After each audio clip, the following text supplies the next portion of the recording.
ஆண்டவருக்குள் மிகவும் அன்பான தேவ ஜனமே, ஆண்டவராகிய இயேசு கிறிஸ்துவின் இன்ப நாமத்தில் இயேசுவே என்னோடு பேசுமேங்கிற இந்த தின தியான நிகழ்ச்சிக்கு உங்கள் ஒவ்வொருவரையும் வாழ்த்தி வரவேற்பதில் என் ஆண்டவருக்குள் நான் மிகவும் சந்தோஷமாய் இருக்கிறேன். உங்கள் வீடுகளிலே சந்தோஷமாய் இருந்து ஆண்டவருடைய வசனத்தை கவனியுங்கள். ஆண்டவர் தாமே உங்களை ஆசீர்வதிப்பாராக. ஓசியாவின் புஸ்தகம் 12வது அதிகாரம் 6வது வசனம். இப்போதும் நீ உன் தேவனிடத்தில் திரும்பு, தயவையும் நியாயத்தையும் கை கொண்டு இடைவிடாமல் உன் தேவனை நம்பிக்கொண்டிரு. 2 காரியங்களை பார்த்து இந்த முழு வசனத்தையும் பார்க்க போகிறோம். நீ உன் தேவனிடத்தில் திரும்பு, நம்பர் 1. 2வது, எந்த இடைவெளியும் விடாம, எந்த கேப்பும் விடாம உன் ஆண்டவரை நீ நம்பிக்கொண்டிரு. 2 காரியங்களை நாம் பார்க்க போகிறோம். லூக்கா 15:18 முதல் 20 வாசித்தால் தெரியும். நான் வாசிக்கிறேன். இளையகுமாரன் சொல்லுகிறார், நான் எழுந்து என் தகப்பனிடத்திற்கு போய், தகப்பனே, பரத்துக்கு விரோதமாகவும் உமக்கு முன்பாகவும் பாவம் செய்தேன். இனிமேல் உம்முடைய குமாரன் என்று சொல்லப்படுவதற்கு நான் பாத்திரன் அல்ல. உம்முடைய கூலிக்காரரில் ஒருவனாக என்னை வைத்துக் கொள்ளும் என்பேன் என்று சொல்லி எழுந்து புறப்பட்டு தன் தகப்பனிடத்தில் வந்தான். அவன் தூரத்தில் வரும்போதே அவனுடைய தகப்பன் அவனை கண்டு மனதுருகி ஓடி அவன் கழுத்தை கட்டிக்கொண்டு அவனை முத்தம் செய்தான்.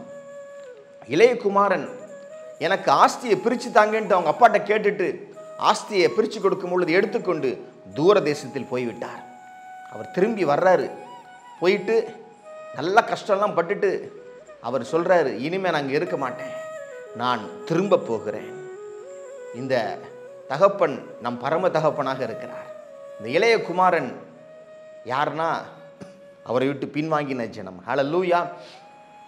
அப்போ அவர் சொல்லுகிறார், நான் இப்படிலாம் சொல்ல போறேன் தகப்பன்ட்ட, தகப்பனே, பரத்துக்கு விரோதமாகவும் உமக்கு முன்பதாகவும் பாவம் செஞ்சிட்டேன்ப்பா, இனிமே உங்க பையன் சொல்லப்படுவதற்கு அருகதே கிடையாது, எனக்கு நான் வேலைக்காரனா வச்சுக்கோங்க என்று சொல்லி நான் எங்க தகப்பன்ட்ட பேச போறேன்னு சொல்றாரு.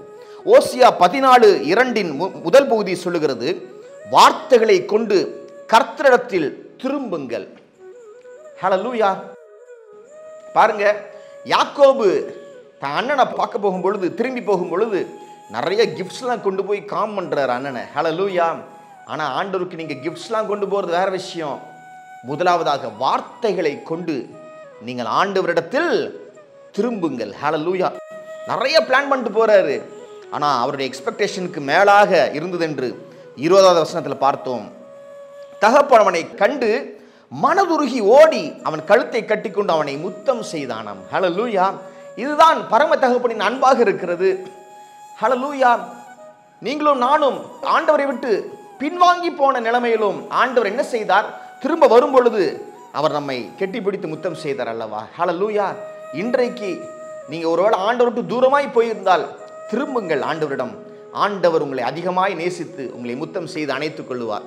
நீங்கள் நினைப்பதற்கும் மேலாக அவர் உங்கள் பட்சமாய் காணப்படுவார். பாருங்கள், மத்தேயு 14:29-30 வாசிக்கிறேன். அதற்கு அவர் வா என்றார். அப்பொழுது பேதுரு படவை விட்டு இறங்கி இயேசுவினிடத்தில் போக ஜலத்தின் மேல் நடந்தான். காற்று பலமாய் இருக்கிறதை கண்டு பயந்து அமிழ்ந்து போகையில், ஆண்டவரே, என்னை இரட்சியும் என்று கூப்பிட்டான். ஆண்டவருடைய வார்த்தை முதலாவதாக நம்புகிறார். நம்ம பார்த்து விசுவாசிப்பது அல்ல, நாம் காணாமல் அவருடைய வசனத்தை கேட்டு நாம் விசுவாசிக்கிறோம். ஹல்லேலூயா. ஆண்டவர் சொல்றாரு, நீ வா அப்படின்னு சொல்றாரு. அந்த வா என்கிற அந்த வார்த்தையை நம்பி அவர் கடலின் மேல் நடக்கிறார். ஹல்லேலூயா. ஆமா, அப்ப மூழ்கி போகவே இல்லை. என்றைக்கு அந்த வார்த்தையை விட்டு கண்கள் திரும்பி நடக்கிற காரியங்களை அவர் காண்கிறாரோ அவர் மூழ்க ஆரம்பிக்கிறார். நீங்களும் நானும் ஆண்டோட வார்த்தையை நம்பி நடக்கும் பொழுதெல்லாம் நன்றாய் நடந்தோம். என்னைக்கு கண் போன போக்கில நாம் நடக்கிறோமோ, என்னைக்கு உலகத்தின் காரியங்களுக்கு ஏதுவாக பார்த்து பயந்து நடக்கிறோமோ, அன்றைக்கு மூழ்கி போக ஆரம்பிக்கிறோம். பாருங்கள். ஹல்லேலூயா. அதாவது வசனம் சொல்லுகிறது, நீ இடைவிடாமல் அவரை நம்பிக்கொண்டிரு. 2 வசனங்களை பார்த்திருக்கிறோம். முதலாவதாக தகப்பனிடத்தில் நீ திரும்பு. 2வது இடைவிடாமல். இடைவிடாமல்னா இடையில ஒரு இன்டர்வல் விட்டு காற்றை பார்க்காமல், இடையில ஒரு இன்டர்வல் விட்டு நெகட்டிவாக எதிர்மறையாக பேசுறவங்களுடைய பேச்சை கேட்காமல், நீ இடைவிடாமல் ஆண்டவரையே பார்த்து, அவருடைய வார்த்தையை பார்த்து நீ அவரை நம்பி இரு என்று ஆண்டவர் உங்களை பார்த்து சொல்லுகிறார். 2 காரியம், நீ திரும்பு, இடைவிடாமல் ஆண்டவரை நம்பு. நாம் ஜெபிப்போம் வாருங்கள். ஆண்டவரே, கோடான கோடி ஸ்தோத்திரம். நாங்கள் உம்மை விட்டு தூரமாய் போயிருந்தாலும் மறுபடியுமாய் திரும்புகிறோம் ஆண்டவரே. நாங்கள் திரும்பும் பொழுது நீர் எங்களை ஏற்றுக்கொள்ளுகிற நல்ல தகப்பனாய் காணப்படுகிறீர் ஆண்டவரே. நாங்கள் திரும்புகிறோம், நாங்கள் மனம் திரும்புகிறோம், நாங்கள் ஒப்புக் கொடுக்கிறோம், நாங்கள் உம்மிடத்தில் வருகிறோம் ஆண்டவரே. நீர் எங்களை முத்தம் செய்து ஏற்றுக்கொள்ளும் ஆண்டவரே. அது மாத்திரமல்ல அப்பா, இடைவிடாமல் உம்மை நாங்கள் நம்பி விசுவாசிக்க, இன்டர்வல் கொடுக்காம, கேப் கொடுக்காம உங்களை நாங்கள் உம்முடைய வசனத்தை விசுவாசிக்க எங்களுக்கு அருள் செய்யும் என்று சொல்லி ஜெபிக்கிறோம். தண்ணீரின் மேல் அதனால் நாங்கள் நடக்க எங்களுக்கு அருள் செய்யும் ஆண்டவரே.